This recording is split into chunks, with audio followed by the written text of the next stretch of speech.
Welcome to this video. ये last chapter का last video है। इसके बाद और एक वीडियो आएगा लेकिन वो अलग पर्पस के लिए। तो इस चैप्टर में हम देखने वाले हैं कि कस्टमर रिटेंशन कैसे किया जाता है, क्योंकि जैसे हमने पहले समझा ना कि ये सास का बिजनेस है। हम चाहते हैं कि कस्टमर एक बार आए तो बहुत साल तक हमारे साथ रहे। तो ये वाला काम आप करेंगे कैसे, हाउ इट इज़ डन। याद रखना, आप चाहते हो कि कस्टमर आपको बार बार लगातार पैसा दे। इसका मतलब ये भी हुआ कि आपको उसका ध्यान रखना पड़ेगा। You will have to take care of your customer बार बार लगातार। तो एजेंडा में ये है कि फीडबैक लिया करिए। कैसे फीडबैक लेना है डिटेल में समझेंगे। फीडबैक आपको देना भी है और ये फीडबैक देने का क्या इंपॉर्टेंस है ये भी डिटेल में समझेंगे। फिर ये अपसेल और क्रॉस सेल करना ज़रूरी है। अपने कस्टमर ले लिया, आप इतना अच्छा उसका धंधा समझ रहे हैं तो आपके पास बहुत बड़ा अपॉर्चुनिटी है उसको और भी प्रोडक्ट बेचने का, तो उसका कैसे फ़ायदा लेंगे। तो फीडबैक लेने की बात करते हैं। तो फीडबैक के बारे में ना मैं आपको एक दो चीज़ बता देता हूँ कि feedback is a feedback, it's not truth. ये मेरे दोस्त और मेंटर हैं मिस्टर नंदक पंड्या, वो बोलते हैं। वैसे उनको गूगल करके देखिए, you will get very good information from his videos. तो कस्टमर ने जो फीडबैक दिया ना उसमें से ट्रुथ आपको निकालना है। वो ट्रुथ नहीं होता है, ट्रुथ आपको निकालना पड़ता है। ये जनरली फीडबैक का फॉर्मेट आपको रिव्यू मीटिंग जैसा करना पड़ेगा। इसको रेगुलरली करिए, मंथली, क्वार्टरली, जिस तरह से आपका क्लाइंट के साथ रिलेशन है। हो सकता है तो शुरुआत में जैसे आप इम्प्लीमेंटेशन कर रहे थे तो वीकली रिव्यू मीटिंग रखते थे, इम्प्लीमेंटेशन ख़त्म होने के बाद मंथली करते हैं, फिर धीरे धीरे क्वार्टरली कर लीजिए, चलेगा, इसमें कोई प्रॉब्लम नहीं है। ये जो फीडबैक का कंटेंट होगा ना, जो आपको वहाँ से समझना है, वो आपको बॉस के पास से भी समझना है, मिडिल मैनेजमेंट है तो उधर से भी समझना है और एग्जीक्यूटिव भी समझना है। बहुत बार क्या होता है कि सेलर है ना, जो CRM बेचने वाले पार्टनर्स हैं हमारे, उसमें से कुछ लोग ये गलती करते हैं कि वो वहाँ जो छोटा सा इंजीनियर होगा ना, ये एक सेल्स पर्सन होगा क्लाइंट की कंपनी में, उसको पूछ लेते हैं सब बराबर है ना, तो बोलते हैं बराबर है। ये गलत चीज़ है भाई। फीडबैक आपको बॉस से भी लेना है और बॉस को एक सवाल ज़रूर पूछना कि आपने जिस पर्पस से ये CRM लिया था वो पर्पस पूरा हो रहा है कि नहीं, ठीक है। तब आपको एक्चुअल फीडबैक मिलना चालू होगा। और जैसे मैंने पहले कहा, जब आप फीडबैक लेते हो ना तो पहली 5 मिनट में टाइम पास होता है, उसके बाद रियल फीडबैक आता है, राइट।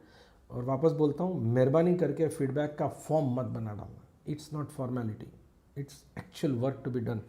ये आप रिलेशन बना रहे हो भाई, तो रिलेशन बनाने का फॉर्म नहीं होता है, ठीक है। गिव फीडबैक, ये इसलिए ज़रूरी है कि जनरली क्या होता है ना कि एज ए सेलर हमारे पास से जो कस्टमर के सपोर्ट क्वेरीज आते हैं, this come from junior team members. जो एग्जीक्यूटिव टीम है ना उधर, वो अपने पास सपोर्ट की क्वेरीज देते हैं।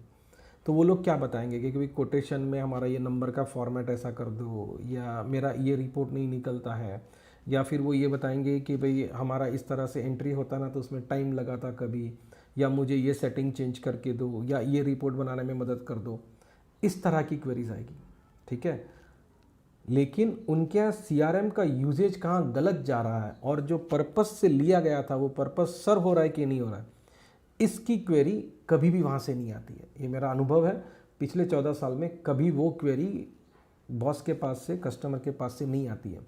ये हमें बताना पड़ता है और ये बताते हैं तो बड़ा फ़ायदा होता है, बिलीव मी, बड़ा फ़ायदा होता है।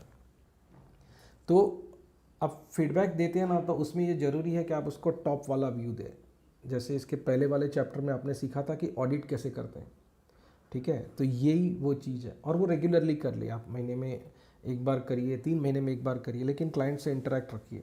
याद रखना, आपको इसी क्लाइंट से अगले 10 साल तक पैसा लेना है।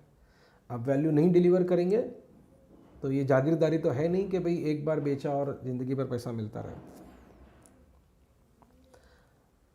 वो लोग अभी जो यूज़ कर रहे हैं और उसका जो बेनिफिट हो रहा है उसको बढ़ाने के अलग अलग तरीके हो सकते हैं। हो सकता है कि नए नए फीचर्स आए हैं, वो आप उनको बता सकते हैं, वो यूज़ करने से क्या बेनिफिट होगा ये डिस्कस कर सकते हैं।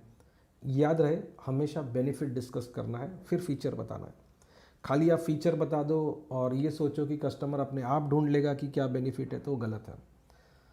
अपसेल एंड क्रॉस सेल, ये बहुत बड़ा चांस है भाई, ये आपने नहीं छोड़ना चाहिए। अब क्या है कि आपने CRM दिया, क्लाइंट के पूरी टीम से आप पहचान कर चुके हो, तो वो आपको जानते हैं, आप उनको जानते हो, बहुत अच्छी तरह से जानते हो, आप उसके प्रॉब्लम्स भी जानते हो। तो this gives U a very good situation, A position, जहाँ से आप उनको और सॉल्यूशंस सजेस्ट कर सकते हो, प्रपोज कर सकते हो।